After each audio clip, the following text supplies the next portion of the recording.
Draw me, oh draw me, please draw me, my Jesus, into your presence where I cannot lie. My soul is so thirsty, I cannot endure it.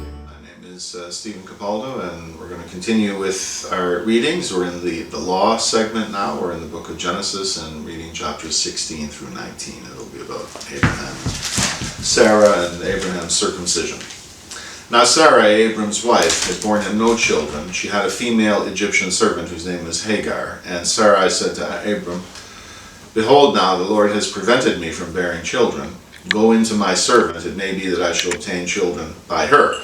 So this is quite a thing, this Sarai saying to her husband, you can have sex with this other woman and have a child. And Abram listened to the voice of Sarai. So after Abram had lived 10 years in the land of Canaan, Sarai, Abram's wife, took Hagar the Egyptian, her servant, and gave her to Abram, her husband, as a wife.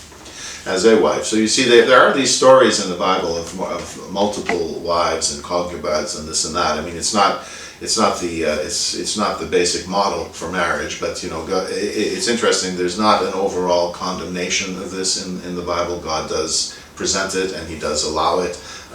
Usually, when it's done, it doesn't turn out that well. But it's because really what He's saying is a marriage, a man and a woman.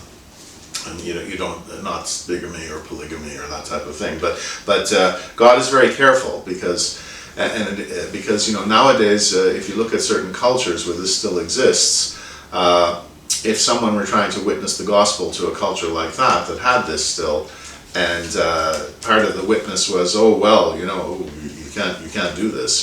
This is culturally, this means you cannot be saved, because you do this. Well, I think that's maybe not what God wants. I mean, He wants you to be able to talk to everybody and have everybody come to Christ.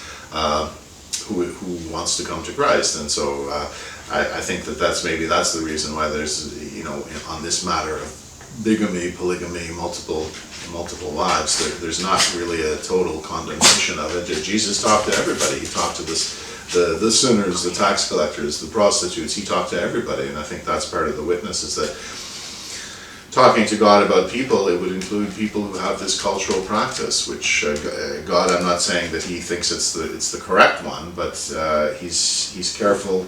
He's careful in not giving an overall condemnation of it in Scripture,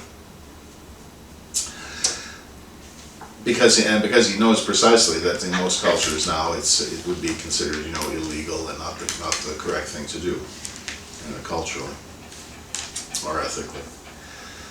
And he went into Hagar, and she conceived. And when she saw that she had conceived, she looked with contempt on her mistress. And Sarai said to Abram, "May the wrong done to me be on you. I gave my servant to your embrace, and when she saw that she had conceived, she looked on me with contempt. May the Lord judge between you and me." But Abram said to Sarai, "Behold, your servant is in your power.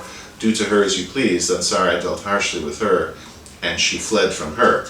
So this was, Sarai said to Abram, "Okay, go for her," and then she got pregnant. Hagar did, and then Hagar thought, "Well, I'm better than you." So of course there was this fight, right?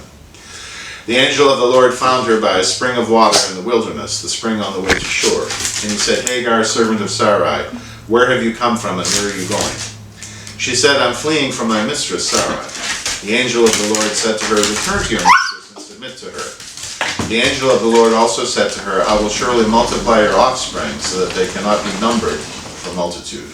And the angel of the Lord said to her, "Behold, you are pregnant and shall bear a son. You shall call his name Ishmael, because the Lord has listened to your affliction. He shall be a wild donkey of a man, his hand against everyone, and everyone's hand against him, and he shall dwell over against all his kinsmen."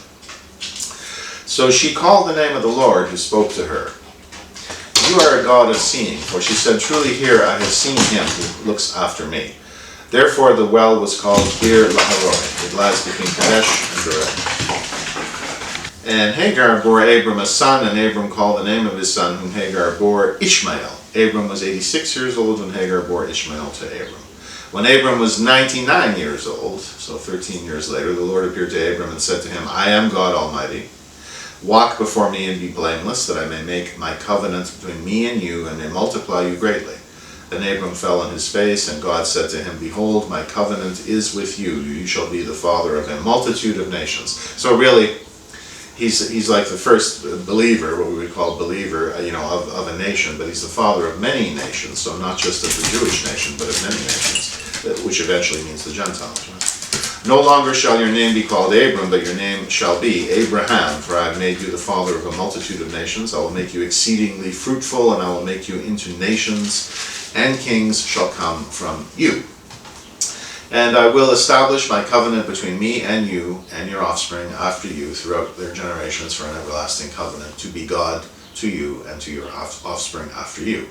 And I will give to you and to your offspring after you the land of your sojournings, all the land of Canaan, for an everlasting possession, and I will be their God. And God said to Abram, As for you, you shall keep my covenant, you and your offspring after you, throughout their generations. This is my covenant which you shall keep between me and you and your offspring after you. Every male among you shall be circumcised. You shall be circumcised in the flesh of your foreskins, and it shall be a sign of the covenant between me and you. He who is 8 days old among you shall be circumcised. Every male throughout your generations, whether born in your house or brought with your money from any foreigner who is not of your offspring, but he who is born in your house, and he who is bought with your money, shall surely be circumcised. So shall my covenant be in your flesh, an everlasting covenant. Any uncircumcised male who is not circumcised in the flesh of his foreskin shall be cut off from his people. He has broken my covenant. So those who consider themselves to be Jewish are to be circumcised according to the covenant that God made with Abraham. And Jewish, it could also be by conversion, because the sojourners could come in. So it says, whether born in your house or bought with your money from any foreigner who is not of your offspring. So anyone who legally converted to Judaism, in addition to those natural born. And God said to Abram, As for Sarah your wife, you shall not call her name Sarai, but Sarah shall be her name. I will bless her, and moreover I will give you a son by her. I will bless her, and she shall become nations. Kings of peoples shall come from her. Then Abraham fell on his face and laughed, and said to himself, Shall a child be born to a man who is 100 years old? Shall Sarah, who is 90 years old, bear a child? And Abraham said to God, Oh, that Ishmael might live before you. God said, No, but Sarah your wife shall bear you a son, and you shall call his name Isaac. I will establish my covenant with him as an everlasting covenant for his offspring after him. As for Ishmael, I have heard you. Behold, I have blessed him, and will make him fruitful and multiply him greatly. He shall father 12 princes, and I will make him into a great nation, the 12 tribes. But I will establish my covenant with Isaac, whom Sarah shall bear to you at this time next year. When he had finished talking with him, God went up from Abraham. Then Abraham took Ishmael his son, and all those born in his house or bought with his money, every male among the men of Abraham's house, and he circumcised the flesh of their foreskins that very day, as God had said to him. Abraham was 99 years old when he was circumcised in the flesh of his foreskin, and Ishmael his son was 13 years old when he was circumcised in the flesh of his foreskin. That very day Abraham and his son Ishmael were circumcised, and all the men of his house, those born in the house and those bought with money from a foreigner, were circumcised with him. Ouch! Chapter 18. And the Lord appeared to him by the oaks of Mamre, as he sat at the door of his tent in the heat of the day. He lifted up his eyes and looked, and behold, 3 men were standing in front of him. When he saw them, he ran from the tent door to meet them, and bowed himself to the earth, and said, O Lord, if I have found favor in your sight, do not pass by your servant. Let a little water be brought, and wash your feet, and rest yourselves under the tree, while I bring a morsel of bread, that you may refresh yourselves, and after that you may pass on, since you have come to your servant. So they said, Do as you have said. And Abraham went quickly into the tent to Sarah and said, Quick, 3 seahs of fine flour, knead it and make cakes. And Abraham ran to the herd and took a calf, tender and good, and gave it to a young man who prepared it quickly. Then he took curds and milk and the calf that he had prepared and set it before them. And he stood by them under the tree while they ate. So Abraham is entertaining someone here, and you notice here he gives meat and dairy products at the same meal. So the not mixing meat and dairy, I know it's a part of Jewish practice, and I'm not Jewish myself, but it is part of Jewish practice. But here, Abraham is doing something different, and I don't know why that is. It's before the dietary laws were specifically given, but I think really they existed before they were specifically given to Moses. But here you have a mixing meat and milk at a meal to a guest. Now maybe it's because it was a guest, but that's an interesting point, right? They said to him, "Where is Sarah your wife?" And he said, "She is in the tent." The Lord said, "I will surely return to you about this time next year, and Sarah your wife shall have a son." And Sarah was listening at the tent door behind him. Now Abraham and Sarah were old, advanced in years. The way of women had ceased to be with Sarah. So Sarah laughed to herself, saying, "After I am worn out and my Lord is old, shall I have pleasure?" Sex. The Lord said to Abraham, "Why did Sarah laugh and say, 'Shall I indeed bear a child now that I am old?' Is anything too hard for the Lord? At the appointed time I will return to you about this time next year, and Sarah shall have a son." But Sarah denied it, saying, "I did not laugh," for she was afraid. He said, "No, but you did laugh." So nothing is too hard for the Lord. If it really is of God, God can bring it to pass, bring it to come into existence, right? I mean, God can do that. Nothing is too hard for the Lord. A lot of things are too hard for us, but nothing is too hard for him. Then the men set out from there, and they looked down towards Sodom, and Abraham went with them to set them on their way. The Lord said, "Shall I hide from Abraham what I am about to do? Seeing that Abraham shall surely become a great and mighty nation, and all the nations of the earth shall be blessed in him. For I have chosen him, that he may command his children and his household after him to keep the way of the Lord by doing righteousness and justice, so that the Lord may bring to Abraham what he has promised him."